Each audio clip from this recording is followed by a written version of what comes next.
Jake gripped the steering wheel. He was already regretting this job.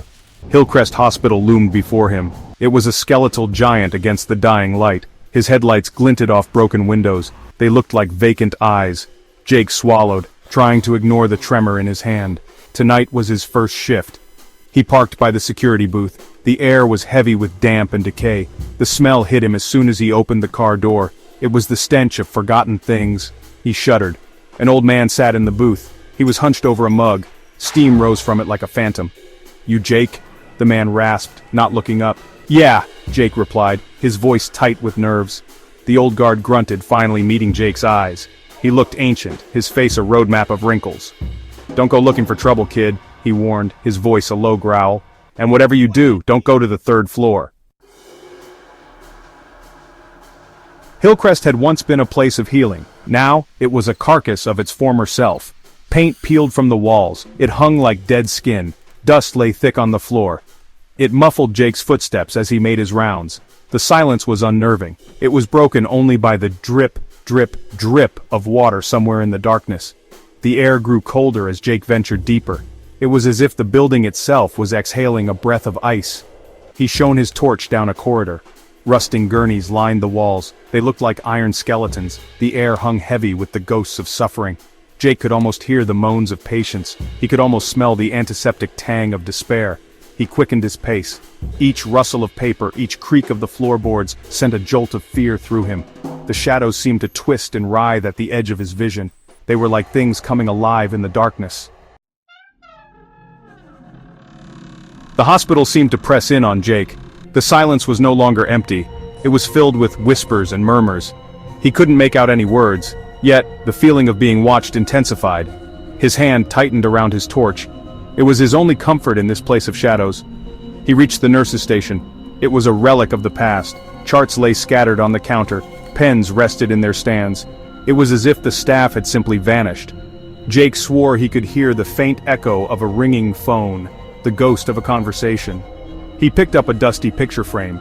It showed a group of nurses. They were smiling, their arms linked. They were oblivious to the darkness that would one day consume their workplace. As Jake stared at their smiling faces, he felt an icy touch on the back of his neck. He whirled around. Nothing. Heart-pounding, Jake continued his patrol. The night was eerily quiet, the kind of silence that makes you hyper-aware of every little sound. His flashlight beam cut through the darkness, revealing the decaying facade of the old hospital. He had walked this path many times before, but tonight felt different. He told himself it was just the wind. The rustling leaves and the occasional creak of the old building were familiar, yet tonight they seemed to carry a sinister undertone. The building was old, after all. Years of neglect had turned it into a shadow of its former self, a place where memories of past patients lingered like ghosts. But deep down, a seed of unease had been planted. He entered a ward, the air inside thick with the scent of mildew and decay. It was filled with empty beds. Each one seemed to hold a story, a fragment of the past that refused to be forgotten. The moonlight sliced through the gaps in the boarded-up windows. It cast an eerie glow, illuminating the room in a ghostly light. It painted long, skeletal fingers on the floor. The shadows seemed to move with a life of their own, dancing to the rhythm of Jake's anxious heartbeat. And that's when he saw her, a figure standing in the corner, motionless and silent. In the corner, bathed in the pale moonlight, stood a figure. It was a mannequin dressed in a nurse's uniform. Her plastic skin gleamed. The moonlight gave her an almost lifelike appearance, making Jake's skin crawl. Her lifeless eyes stared straight ahead. They seemed to bore into his soul, unblinking and cold. Jake's breath caught in his throat. He felt a chill run down his spine, his instincts screaming that something was wrong. He could have sworn he saw her head turn.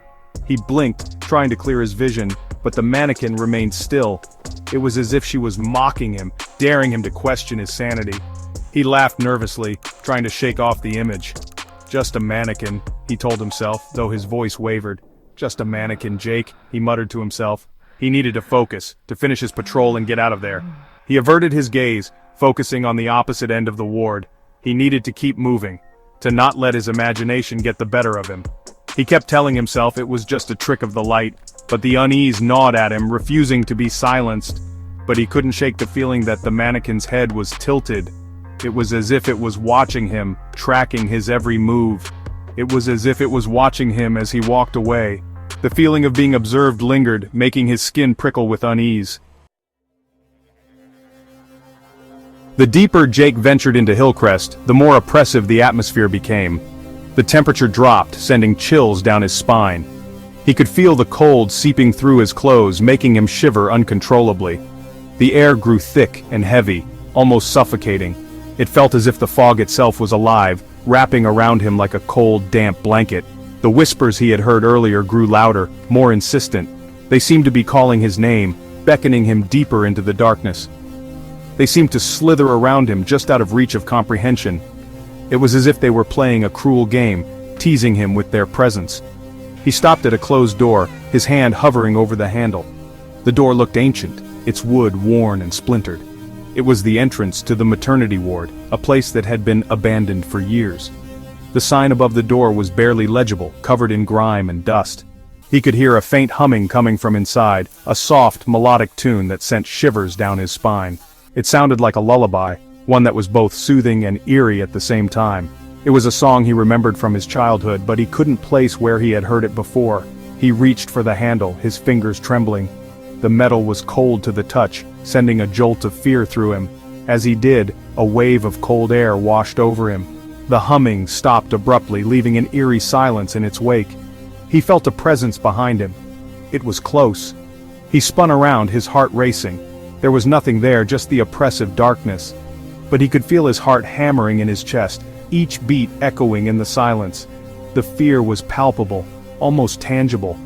He could taste fear, metallic and sharp on his tongue. It was a taste he had never experienced before, one that made him feel sick to his stomach. He told himself it was his imagination. He was alone. There was no one else here. But the feeling of being watched was overwhelming. But the hair on the back of his neck stood on end, a primal reaction to the unseen danger. He couldn't shake the feeling that something was lurking in the shadows. He could hear his own breath echoing in the silence, each exhale a reminder of his growing fear. And then, he heard something else. A sound that made his blood run cold. It was a soft shuffling sound, like someone dragging their feet across the floor. It was coming from the stairwell at the end of the hall, a place he had been avoiding. The darkness seemed to pulse with a life of its own, drawing him in. The old guard's warning echoed in Jake's mind. Don't go to the third floor. But the shuffling sound drew him in. It was like an invisible hand pulling him towards the darkness. He ascended the stairs, each step heavy with dread. The third floor was a tomb. It was shrouded in an almost tangible darkness. The air was thick with dust. It was heavy with the scent of decay. Jake felt a chill run down his spine. He stopped at the door, marked intensive care. The shuffling was coming from inside. He pushed the door open. The hinges screamed in protest. The room was dimly lit by a single flickering light bulb. Dust motes danced in the stale air, and then he saw her. A figure stood by the window. It was a woman in a nurse's uniform. Her back was to him. Her shoulders shook with silent sobs. "Hello?" Jake's voice cracked. The figure turned. Her face was obscured by shadows, but Jake could see her eyes. They glowed with an eerie, unnatural light. Terror lent speed to Jake's feet. His heart pounded in his chest like a drum, each beat echoing the urgency of his flight. The dimly lit corridor seemed to stretch endlessly before him, every shadow a potential threat. He didn't wait to see more. He didn't need to. The sense of dread that had settled over him was enough to propel him forward. He could feel the malevolence in the air, thick and suffocating. He knew, with a certainty that chilled him to the bone, that he was in the presence of something evil. He ran. He didn't look back. The darkness seemed to close in around him, pressing him to move faster. The sound of his own footsteps echoed in his ears, a constant reminder of his desperate escape. Each step was a heartbeat, a countdown to safety or doom. They were joined by the sound of laughter. It was a cold, mirthless sound that seemed to follow him from the shadows, mocking his fear and desperation. It was a cold, mirthless sound that seemed to follow him from the shadows. The laughter grew louder, more menacing, as if the darkness itself was alive and toying with him. He could hear the nurse's shuffling footsteps behind him. They were getting closer. Panic surged through him, giving him a burst of speed. He burst out of the hospital, the cold night air hitting him like a wall. He gasped, his breath visible in the frigid air. The sudden glare of the security lights momentarily blinded him. He squinted, trying to regain his bearings, but he couldn't afford to stop. He didn't stop running until he reached his car. His hands were trembling, his entire body shaking with adrenaline and fear. He fumbled with his keys, his hands shaking so badly he could barely get the key in the lock. Each second felt like an eternity. He could feel the nurse's presence at his back. Her cold, dead breath sent shivers down his spine, urging him to move faster. He could feel her cold, dead breath on his neck. He started the engine, the sound a small comfort in the oppressive night. The car roared to life, its headlights cutting through the darkness. He felt a momentary relief, but he knew he wasn't safe yet. He slammed it into gear and screeched out of the parking lot, not daring to look back. The night swallowed him, but he kept driving, the fear still gnawing at him. Jake slammed the door to the security booth. He was gasping for breath. His skin was clammy with terror. The old guard looked up from his mug. He raised an eyebrow. "Third floor?" he asked, a knowing smirk on his lips. Jake could only nod. He was still too shaken to speak. The old man chuckled, a dry, rattling sound. "They say she still walks the halls," he said, taking a sip of his drink. "A nurse, worked the night shift, died in the fire, some say she never left. Always looking for the patients she couldn't save." Jake stared at him, his blood running cold. "You knew?" he whispered, his voice hoarse. The old man shrugged. "Let's just say you're not the first one she's scared out of his wits." He glanced at the clock. "Your shift's over, kid. Go home, get some rest." Jake drove away from Hillcrest Hospital. He left it behind, a silhouette against the dawning sky. But he knew with a chilling certainty that he would never truly leave that night behind. The image of the nurse, her glowing eyes, was seared onto the back of his eyelids. The sound of her laughter echoed in his ears. As he drove, he saw a figure in his rearview mirror. It was a woman in a nurse's uniform. She was standing on the side of the road, hitchhiking. Her face was obscured by shadows, but even from this distance, Jake could see her eyes. They glowed with an eerie, unnatural light. He slammed his foot on the accelerator, his heart pounding in his chest. He didn't slow down until he was miles away from Hillcrest and the ghostly apparition of the nurse who haunted its halls. He knew with a chilling certainty that he would never be truly free of the horrors he had witnessed.